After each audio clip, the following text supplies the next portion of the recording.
بسم الله الرحمن الرحيم الذين كفروا وصدوا عن سبيل الله أضل أعمالهم والذين آمنوا وعملوا الصالحات وآمنوا بما نزل على محمد وهو الحق من ربهم كفر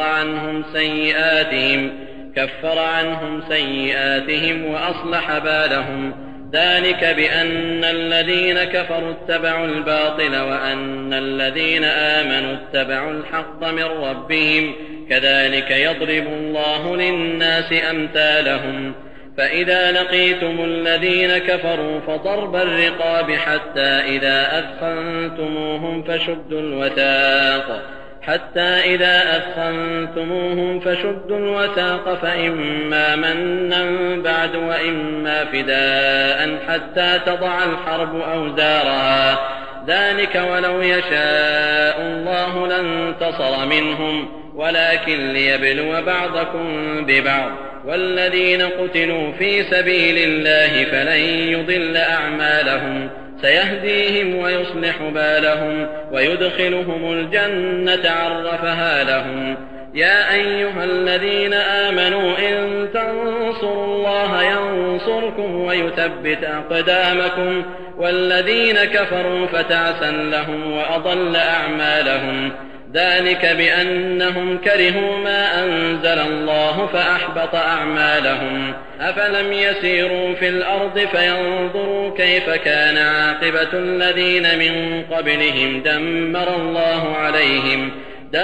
الله عليهم وللكافرين أمثالها ذلك بأن الله مولى الذين آمنوا وأن الكافرين لا مولى لهم. आरंभ अल्लाहच्या नावाने जो मोठा मेहरबान अतिशय दया करणारा आहे. ज्या लोकांनी इन्कार केला आणि अल्लाहच्या मार्गापासून दुसऱ्यांनाही रोखलं, अल्लाहनं त्यांची कर्म नष्ट बर्बाद करून टाकली. आणि ज्यांनी ईमान राखलं आणि सत्कर्म करीत राहिले आणि ईमान राखलं त्यावर जो मुहम्मद सल्लल्लाहु अलैहि वसल्लम यांच्यावर उतरवला गेला आणि तो सत्य आहे त्यांच्या पालनकर्त्या रबतर्फे, तर अल्लाहनं अशा लोकांचे अपराध माफ केले आणि त्यांची अवस्था दुरुस्त केली. हे अशासाठी की जे इन्कारी आहेत त्यांनी असत्याचं अनुसरण केलं आणि ज्यांनी ईमान राखलं त्यांनी आपल्या पालनकर्त्या रबतर्फे आलेल्या सत्याचं अनुसरण केलं. अशा प्रकारे अल्लाहनं लोकांसाठी त्यांचे अहवाल वृत्तांत सांगितले.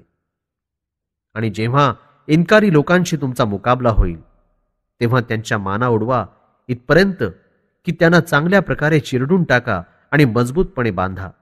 या आदेशाद्वारे तुम्हाला ही सवलतही दिली जात आहे की कैदींना उपकार करून सोडू इच्छित असाल तर सोडून द्या, किंवा फिदया म्हणजे दंड वसूल करून सोडायचा असेल तर तसं करा.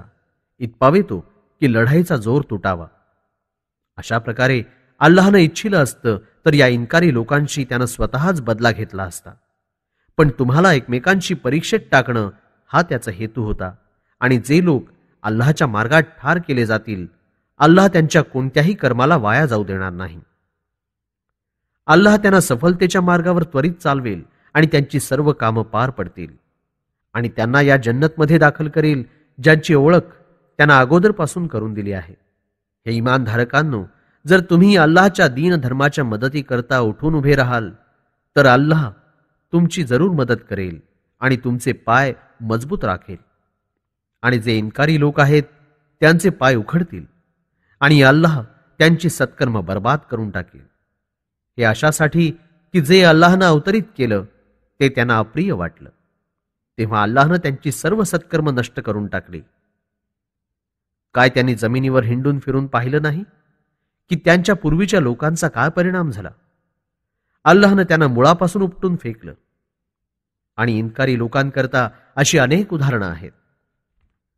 खरी गोष्ट अशी की अल्लाह इमानधारकांचं काम सिद्धीस नेणारा आहे आणि इन्कारी लोकांची हिमायत करणारा कोणीही नाही.